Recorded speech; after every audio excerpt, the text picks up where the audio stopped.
Hi, I'm Helen MacDonald. I'm from the University of Cape Town and I'm here representing Anthropology Southern Africa. So Anthropology Southern Africa is dominated by the South Africans. And one of the things I want to point to is the fact that we don't even have anthropology in some of the universities.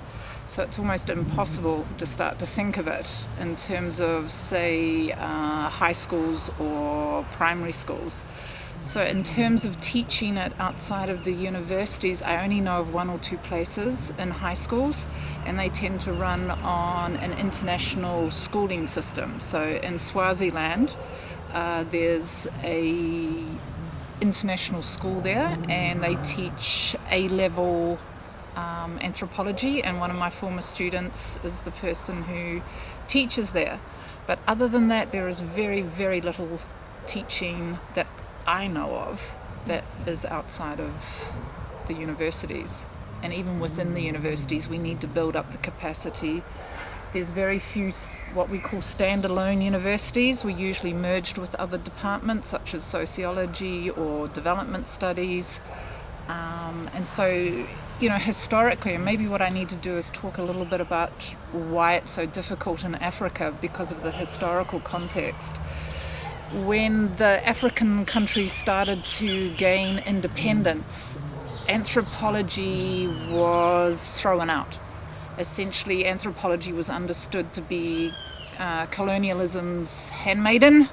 I don't know if you know the term, but the right hand of colonialism. And so there was a massive reaction against anthropology, and across the continent, many anthropology departments were closed down. So it's only been in the last 20 years that we're trying to gain some traction and get it re-established in the universities. So it gets met with, at times, a lot of hostility.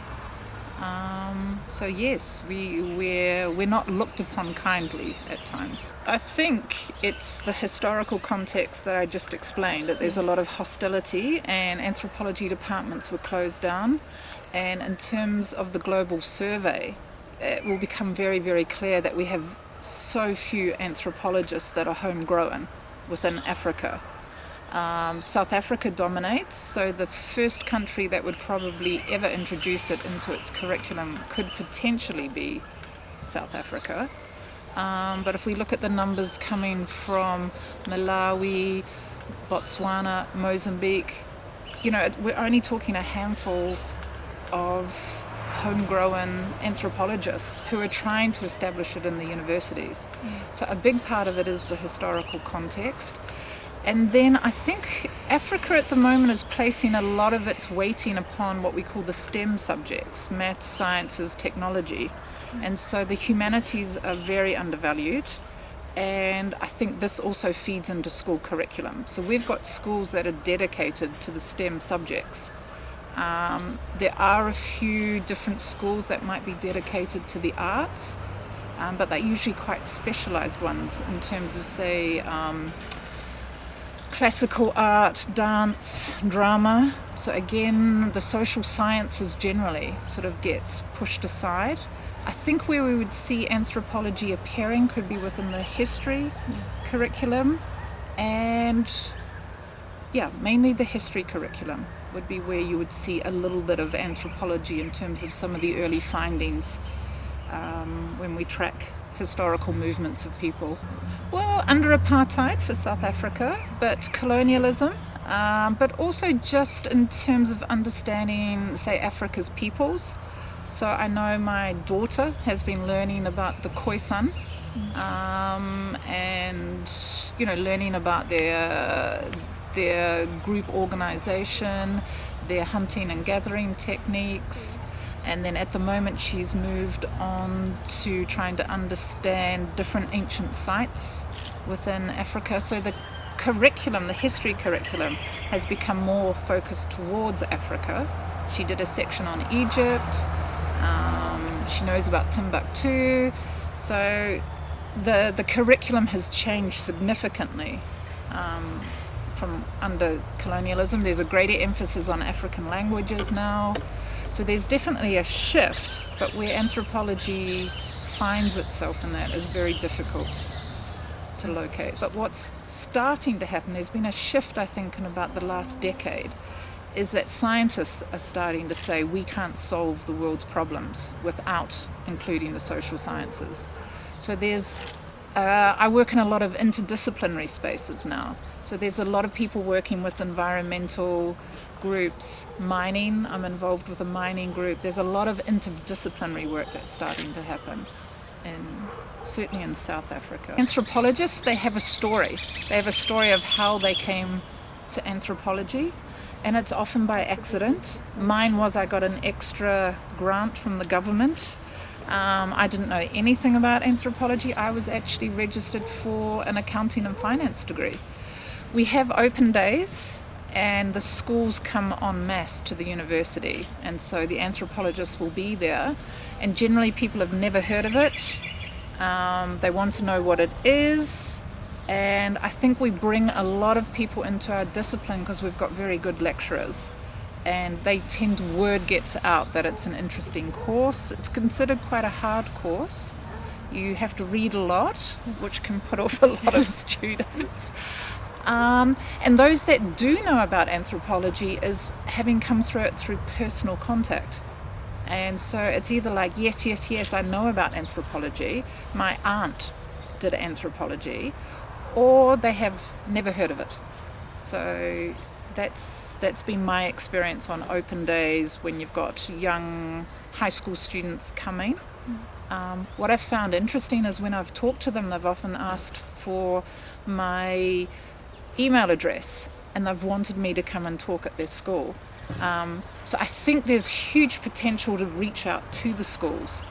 But I think globally, universities and academics are being asked to do more and more for less and less resources. We're all pushed to the edge of our capacity, and so to find extra time to go out into the schools, I think we're all exhausted. My daughter was asked to do a history project, and it was on a certain area in Cape Town, and I got very excited because I thought we'd be able to look at slavery, we'd be able to look at land dispossession, and so I got very excited, and my daughter said to me, "Mummy, it's not like that."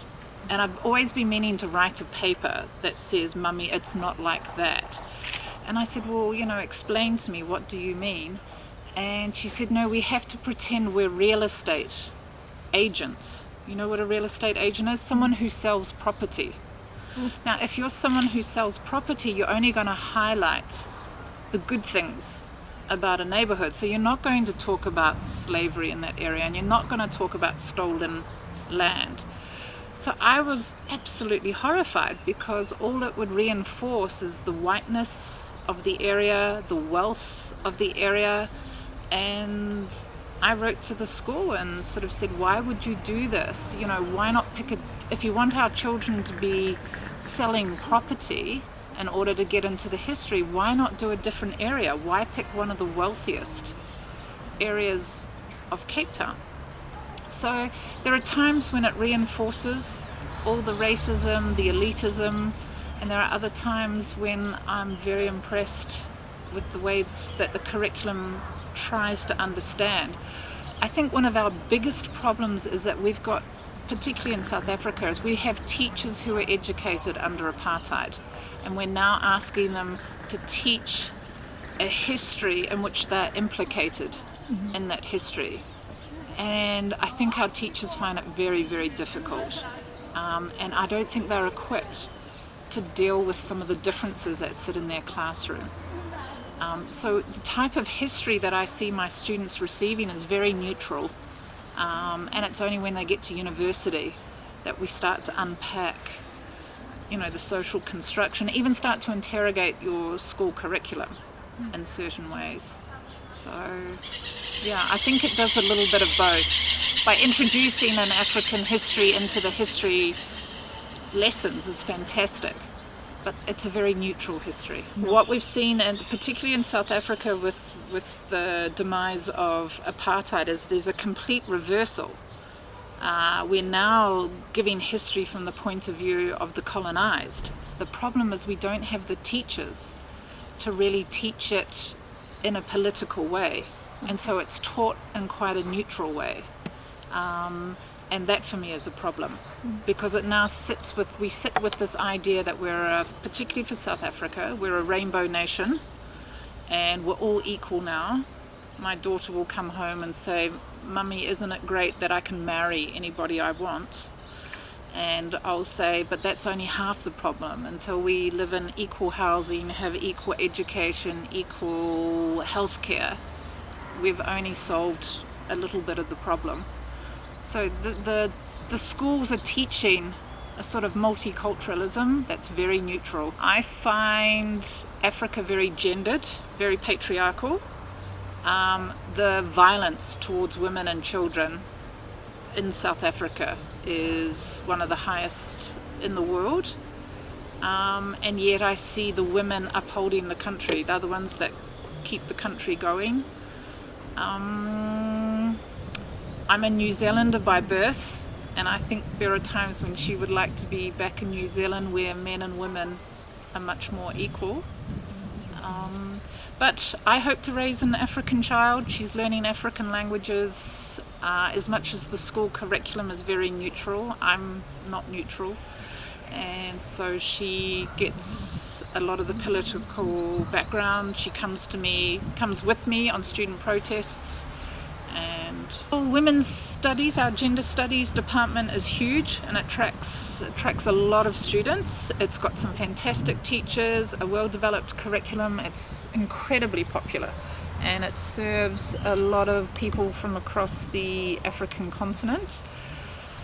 I think you also have to understand that I come from probably the most privileged university in South Africa, and so my perspective on teaching a feminist anthropology it's just a given. But in other universities it's hard to know what's being taught.